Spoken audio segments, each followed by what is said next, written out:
Hey there, folks. So welcome to Spectrum Pulse. We talk about music, movies, art, and culture.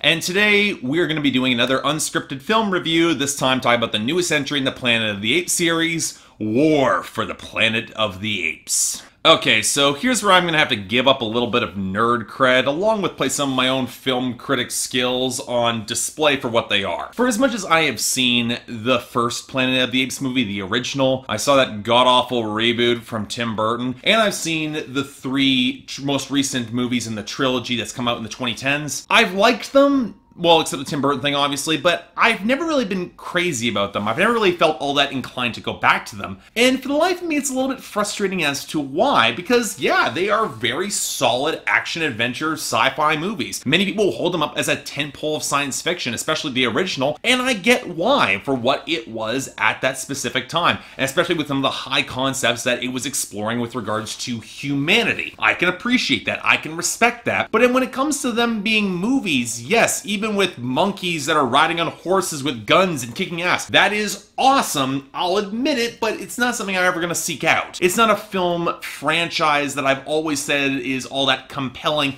at least to me. Now, I'm not saying they're bad movies. Again, when I went to go see War for the Planet of the Apes, it was an easy movie to like. It's an easy movie to watch. But it's also one of those films that when I came out of it and I started thinking about it, I started discovering some holes that I'm a little bit surprised have not gotten explored in greater detail. So yeah, I just saw War for the Planet of the Apes, and my overall commentary is, again, it is a good movie. When it comes to being this sort of action blockbuster, I totally get why it's getting so much acclaim. But at the same time, the more I've thought about it, the more it just kind of starts bothering me. And it's got two main problems with it, and one of them is going to involve massive spoilers. So friendly warning there. I will put up a spoiler warning when it comes, but until then, good movie, go out and see it, but you're not getting the movie you're being sold, and yes, we will get to that. Well, overall, let's start off with the stuff that everybody already knows. A lot of the motion cap work is spectacular. The special effects are great, and again, Andy Serkis as Caesar, I do not know why he has not gotten more acclaim beyond just the film critic press. He puts in one hell of a performance in this movie, and I have to give him credit for that. And hell, a lot of the other apes and the actors behind them,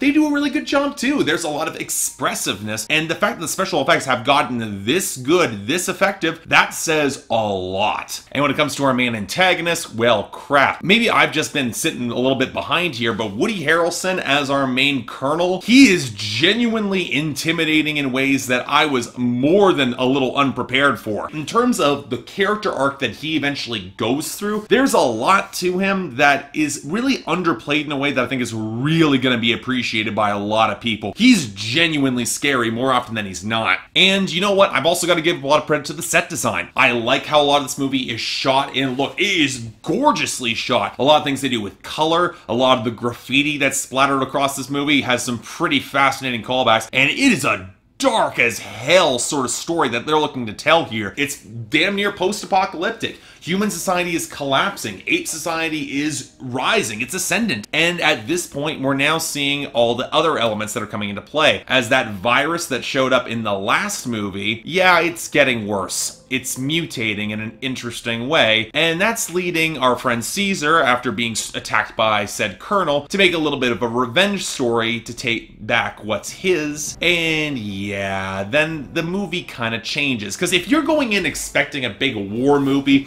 with apes on horseback charging against tanks, you're not getting that. And I don't say that as a bad thing, because I actually like the fact this movie plays a little bit more restraint. It uses that sort of brand of raw emotionality to get at some slightly more complex contemplative themes. Again, it's primarily more of a character piece focused on Caesar, whereas a lot of the war stuff, it almost happens in the background, especially when you get to the final third act of the film. And this is where we're going to have to start talking about spoilers. So again, friendly warning, you might want to clear out now. So okay, that virus, it's actually a bit of a mutation that's come across of the virus that infected all the rest of the humans. Basically, it slowly starts to make them go mute and become more of a primitive species. Here's the problem with this, and this is something that if you haven't seen the original Planet of the Apes, you might want to go see it. Because when you have that sort of scene, the main Colonel's goal, and they've obviously drawn a lot of comparisons back to Apocalypse Now and some of the more mad Colonels that we've seen in history, but he's also made very much plain that anybody who gets this sort of degenerative virus has to die. And it draws upon some pretty stark imagery and filmmaking language in order to emphasize how brutally harsh this is. And yes, they're playing a very obvious angle here with the fact that he's borderline a skinhead, drawing back to a lot of paramilitary groups that you see on the offshoots in the United States, all those little militia groups. And yes, it's very telling how quickly they are then faced with groups when he wants to take his hardline stance, and, well, the other humans basically, you know, we might be able to sit back and work this out with science so this doesn't completely destroy us, right? And of course, he's not going to abide that. And this is where the political commentary comes in, because he's going to build a wall on that border in order to stop those angry humans from rushing up and blocking his meddlesome plan and basically calling him out on his shit. So yeah, this is another thing about the Planet of the Apes movies, especially the reboot trilogy. The political subtext has always been thunderously obvious. And hey, there is a point to that, because especially when you place it in opposition to the fact that Caesar is going through a very real journey of revenge. This colonel, almost by accident, he killed Caesar's wife and he killed Caesar's son. So here's a very much a goal to ultimately destroy this colonel,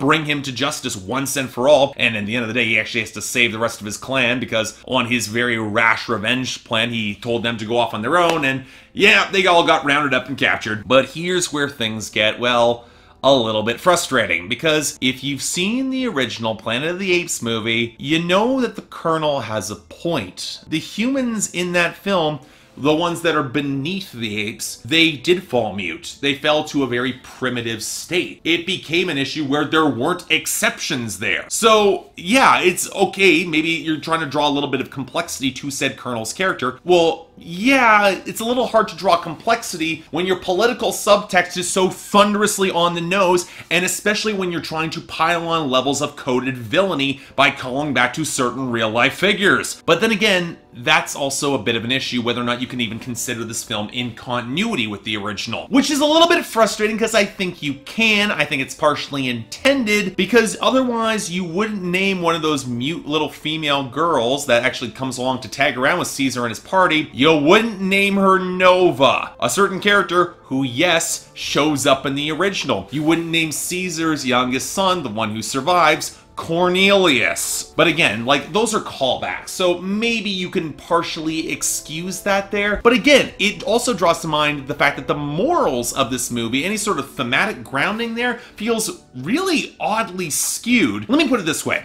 At the very beginning of the movie, Caesar, they faced an attack by the humans, they came after him, and to send a message, Caesar sends back 4 humans alive. And basically says, like, you know what, like, this is my message, just leave us alone, we want peace. We don't want to have to be constantly facing you over and over again. And to that main soldier that he sends back, yeah, that soldier's ultimately responsible for killing Caesar. And then Caesar slowly dies over an agonizing march until the end of the film. Again, I told you, huge spoilers here. Here's why that becomes an issue. When you have your main thematic through line being Caesar showed a human mercy and was rewarded by his death, and then you have later cases where he shows other humans mercy when they are in a situation of being primitive, or when they can no longer hurt him, or when he shows some degree of mercy to other apes who he'd want them to join his cause. There's a certain level of animal kingdom savagery that creeps into his character that, yes, you can explain, but it makes him a less morally complex or interesting character. And this is another thing. When you start having the humans stripped of their agency by you strip them away of their voices, and you ultimately not give them the same chance to speak out, and they ultimately are going to become primitive savages, they're going to lose their minds. Again, it's giving the Colonel's argument more point when you realize that that ultimately will end up happening.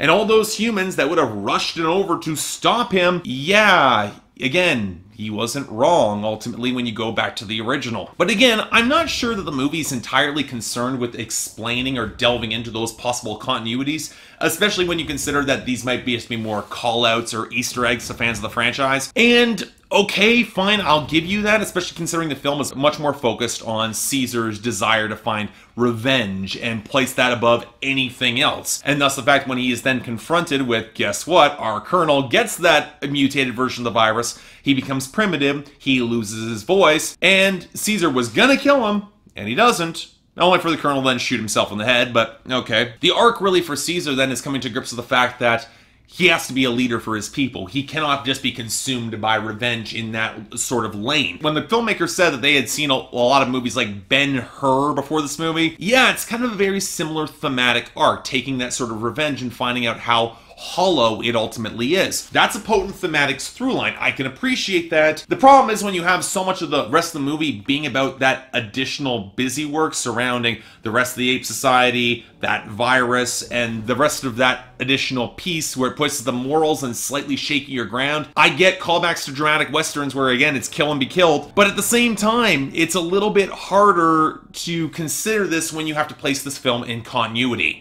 and when you have to reconcile that with everything else. But again, I might be overthinking that. And again, when you're not overthinking that, when you're not trying to draw into continuity, even putting aside the whole mercy question, because the mercy that Caesar selectively shows, the fact that it backfired on him, and that was how that Chekhov's gun was eventually fired, yeah, I can't say I was really a fan of that. But again, I get it. It might feel realistic. It might feel more grounded and modernistic, so I guess I'll give them points for that. But again, if I'm going to be looking for reasons to revisit this film, those would start to get under my skin pretty quickly, especially when you start noticing more callbacks. But okay.